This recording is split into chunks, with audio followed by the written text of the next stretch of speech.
என்று அந்த டார்ச் லைட்டை அடித்து நீ அங்கே உட்கார் அல்லது இதை செய் என்று சொல்லுவதுதான் இன்றைய சமுதாயம். நாங்கள் கத்தோலிக்கத்திலே ஜாதி இல்லை, நாம் அனைவரும் ஒன்று என்று சொல்லிக் கொண்டிருந்தால் என்ன பிரயோஜனம்? இன்றைக்கும் ஜாதியால் ஏற்படுகின்ற வன்மங்கள், வன்முறைகள் அதிகம். தனி தேர்கள் இருக்கின்றன, தனி சாமிகள் இருக்கின்றன, தனி தெருக்கள். எண்டோகமி என்று சொல்கிறார்கள் ஆங்கிலத்தில். எண்டோகமி என்ன? கொள்வினை கொடுப்பினை கிடையாது. அது உங்களுக்கு தெரியாதா? சரி, அப்படியே சட்டத்திற்கு முன்னால் எல்லோரும் சமம் என்று சொன்னீர்களே, புத்தம் சரணம் கச்சாமி என்று சொல்லுகின்ற ஏன் புத்த மதத்திற்கு கொடுத்தீர்கள்? ஏன் சீக்கிய மதத்திற்கு கொடுத்தீர்கள்?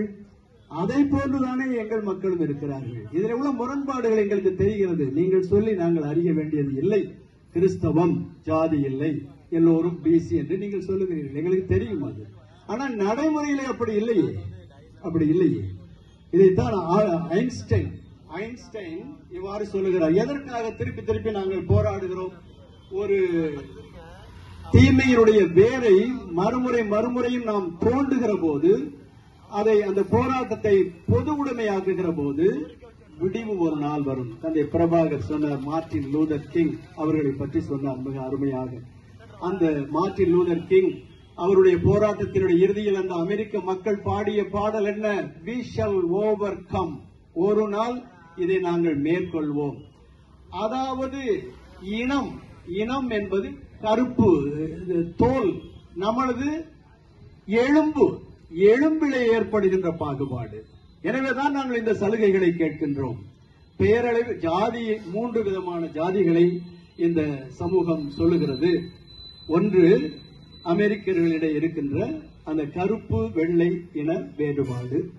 இன்னொன்று, ஹிட்லர் சமயத்திலே ஆரியர்கள், யூதர்கள் என்ற அந்த வேறுபாடு. அதையும் ஜாதி என்றுதான் சொல்லுகிறார்கள். ஆனால் அதைவிட ஆழமான ஜாதிய அமைப்பு முறை இந்தியாவிலே இருக்கிறது.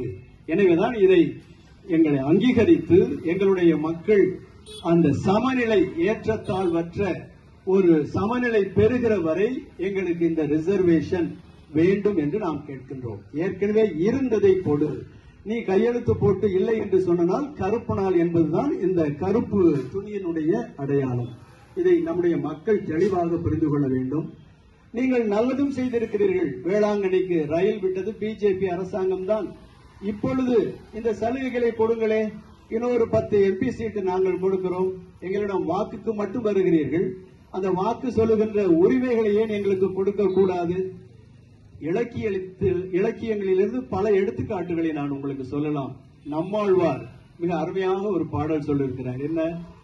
இந்து என்றும் கிறிஸ்தவன் என்றும் புத்தன் என்றும் அல்லது சைவம் அல்லது வைணவம் என்று தந்தை சுந்தரம் அவர்கள் சொன்னார்களே, அல்வா கின்றதில்ல, அது வைணவம்.